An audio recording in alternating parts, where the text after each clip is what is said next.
So this isn't surprising by any means, because most of you already know The Incredible Hulk is bad. Like, don't watch this. In fact, you don't need to. Basically, the movie starts off with a montage of how Bruce Banner became Hulk, and that is literally all you need to know and see. This opening is probably the best part about this film. After the montage, we see Bruce in South America hiding from the rest of the world and trying to avoid people. Well, I think. They make a good point about how he doesn't want to get involved, but he ends up getting involved with other people's lives anyway. So, anyways, something chaotic happens and he becomes the Hulk again. But, uh-oh, the bad guys see him as the Hulk, and the one guy is like, I want to do that. So while this evil military guy is trying to become bad Hulk, good Hulk goes on a journey of self-discovery to try and improve himself.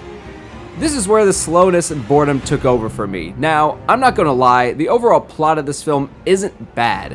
The drama Bruce goes through is actually pretty compelling, but the execution is where everything falls apart. Many movies and shows have great stories but fail in the execution category. Honestly, I could go on about The Last Jedi at this point, but I'm gonna say that for another time. The point is, you can have the best dang story plot in the world with the best characters, music, and setting, but if the execution is not done right, it's all going to fail. Let me give you a scenario. Do you think The Lord of the Rings would have been as good if it were directed by M. Night Shyamalan instead of Peter Jackson? No. Do you think The Last Jedi would have been better if it were directed by Tim Burton instead of Rian Johnson? Well, I mean, that would have been pretty cool to watch, but the reviews probably would have been worse. You see what I'm saying? A story can be brilliant, but can still fail if the execution isn't done right. I mean, that's how I feel about Last Jedi. I liked it, and I actually think the story is solid, but the execution... hold on. I'm getting a little sidetracked.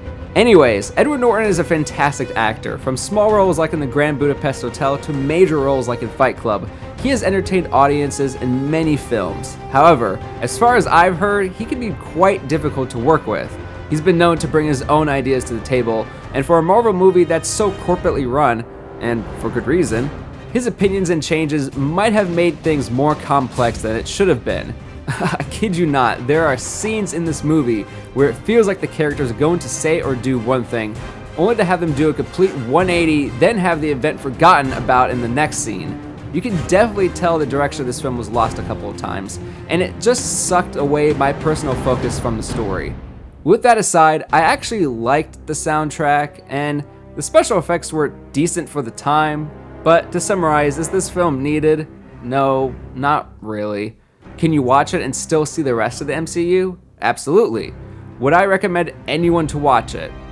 Well, if you want to watch it, then be my guest and be the judge. 2 out of 10. This film was pretty bad. Thank you for watching.